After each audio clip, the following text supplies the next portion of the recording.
Hi, this is Coach Brian with the YMCA. I want to introduce a couple of new concepts to our repertoire for offense. Advancing the ball under pressure, as well as how to beat the 1-2-2 press. There are videos that talk about specifics to how we inbound the ball. We have 1, 2, and 3 plays, very simple, very basic, that are defined in another video. If you haven't watched this, you must. Otherwise, this video will be of little value to you. It talks about how the big guys should, get to their corners and how they react in relationship to which side the ball is on. Very important things. This is just some new pieces that were added on Saturday, and we'll make sure everybody understands them. We talked about 3 plays on inbounding under pressure. So they've got the bad guys out here, and maybe they have some guys right here. So under pressure, we said number 1 is we would cross. Number 2, we would set a pick for one another. Number 3, we could set a pick in a low post and have them come out and get it. Again, I'm not going to go over all of those details. They're already available to you in a video called Inbounding Under Pressure. What I do want to do is add a couple of additional plays, really the 4 series. So we've already got number 1, number 2, and number 3, which are defined in the other video. Now we're going to talk about the 4 series. There are 3 plays that we're going to talk about. First is number 4, and all of these are defined by the fact that we're going to have 4 guys along the free throw line extended. That's where they're going to line up. They vary about who's going to be where at times, and that's what we're going to cover right now.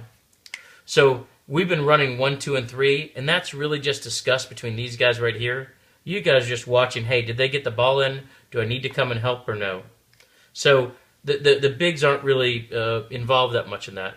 You're going to have me on the sideline jumping up and down, screaming, 4, 4, 4. So as the big guys are running out here getting position, they need to know they've got to run back here and get just outside the elbows.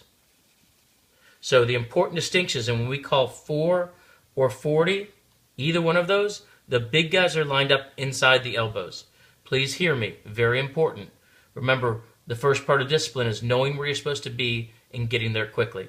So when I call 4, the big guys have to be just outside the elbows. When the inbounder says go, the big guys are going to set a pick,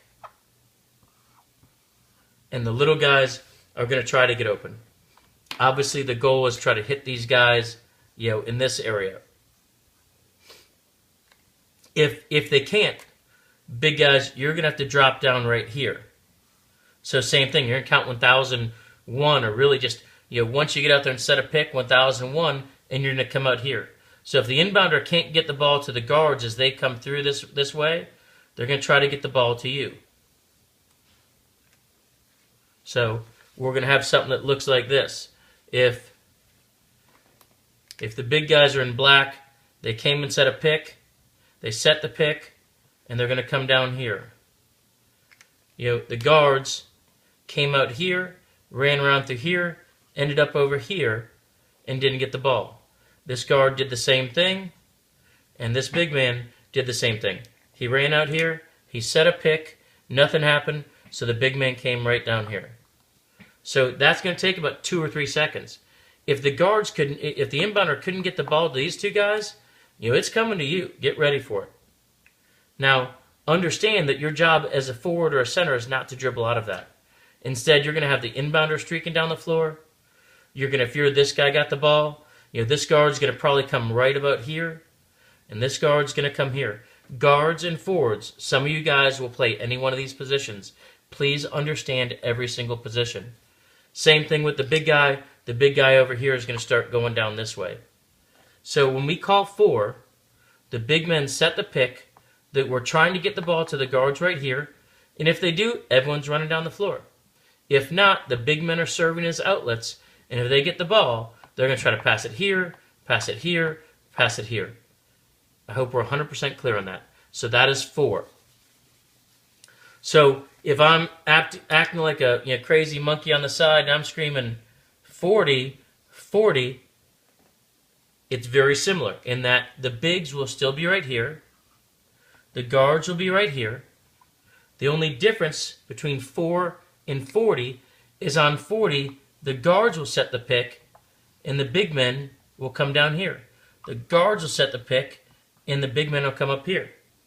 What you're going to notice is it's going to look a lot like the last play, where the big men were right here as the outlets, and the guards were right about here because they set the pick. Same idea.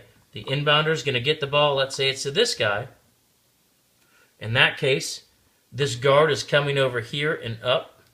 This guy is coming over here, and the inbounder is coming here.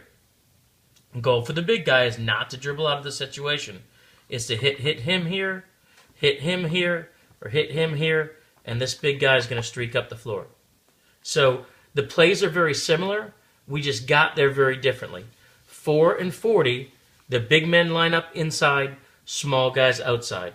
We need the small guys all the way out here, not right here. We can't have two of you right next to each other or it blows the whole thing. Get your distance. Let's talk about the last one of these plays, and that is 14. You see the 4 in it, so it's very similar. It's a 4. We're going to have 4 guys lined up along the free throw line extended. But the difference is now the small guys are here, and the big guys are outside. For 14, again, 4 guys, but the guards are inside. The big guys are on the outside. It doesn't change. It's the same exact play, just a different lineup. The inbounder, instead of him cutting, is going to try to get the ball to one of the 2 big guys. Again, we're going to try to get to the most open side of the floor. Once the ball comes in, just like the last play we showed, backside big is running down the floor, really probably taking more of an angle like that. The guard we're looking to hit this guard really quickly. If not, we're looking to hit this guard. And if not, we're looking to get the guy in behind the ball. So those are 4 plays. 4 and 40 have the guards outside and the bigs inside. 14 has the guards inside and the bigs outside. And the play really works the same way for all of them. Let's talk about beating the 1-2-2. I, in an earlier video, showed you how to implement the 1-2-2. Let's look at what the goal is in beating it. It's really based on a little bit of disguise and a little bit of trickery. Essentially, they're going to have a guy here, a guy here, guy here, guy here, guy here. So that's the 1-2-2. What we've got to be important to do is that we notice there's no pressure. So, we got the inbounders about to end the ball. He's saying, no pressure, no pressure. Our bigs already speedily got to here. And along the way, they hear our guys say, no pressure, no pressure. So they're going to do just like they do in the 2-2-1. They're going to go stack right there. So we inbound, so that they make a basket. These guys are bolting out here. They hear no pressure, no pressure. They slow down a little bit and go straight to the spot between the free throw and the three-point line. So that's how they got there. Again, this happens once they understand there's no pressure. Here's the absolute key. Let's say this is the point guard. We're going to get the ball into him. I think normally we've just said that, hey, the 2 guard will go to his side. And the inbounder will just come up here. This is how we do the 2-2-1. The 2 guard would go to his side, and the inbounder would go there, and the point guard would kind of take a slow approach and decide whether to call a pick or give and go, right? That's what we've been doing the whole time. Here's how it differs. Point guard's here, 2 guards here. The ball comes into him.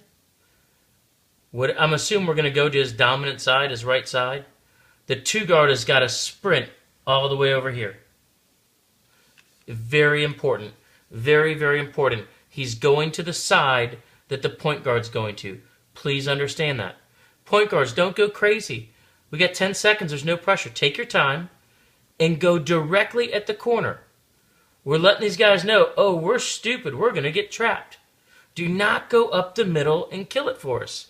Go straight to one of the corners and pursue it. Not fast. Inbounder's going to come over here, all sneaky and stealthy. And right when you get up to about here, make sure this guy can't steal it. You're going to reverse the ball back and pass it here. So the keys are, our 2 guard goes to the same side that our point guard's going to. Our point guard takes a direct route to the corner in the trapping zone instead of going straight. And the inbounder, I don't care where these guys go, he goes to the opposite side. So if the point guard comes over here and the two guard comes over here, the inbounder goes this way. I hope that makes sense.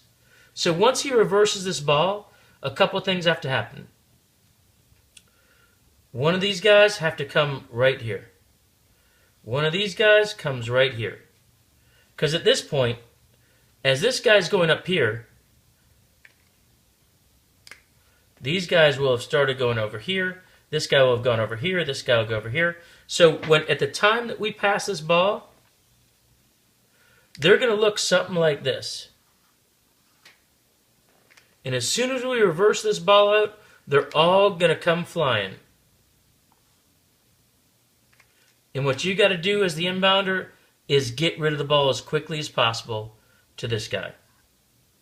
At which point, once he has the ball, this guy's going to cut looking for the pass. This guy's working a give and go. This guy's coming down through here. And the point guard's going to streak down the middle as well. I know there's a lot of lines, but let's just look at it. This guy's going to kind of take a direct route. He's not really any chance of catching a pass across all this junk. This guy's cutting to the ball. This is our primary target. And once this guy passes the ball, he's naturally going to work a give and go down the side or down the middle of the floor. That's how we beat the 1-2-2. We get the ball into this guy cutting or this guy cutting. Once we do that, this guy comes into play and this guy comes into play. That's it. Thank you very much.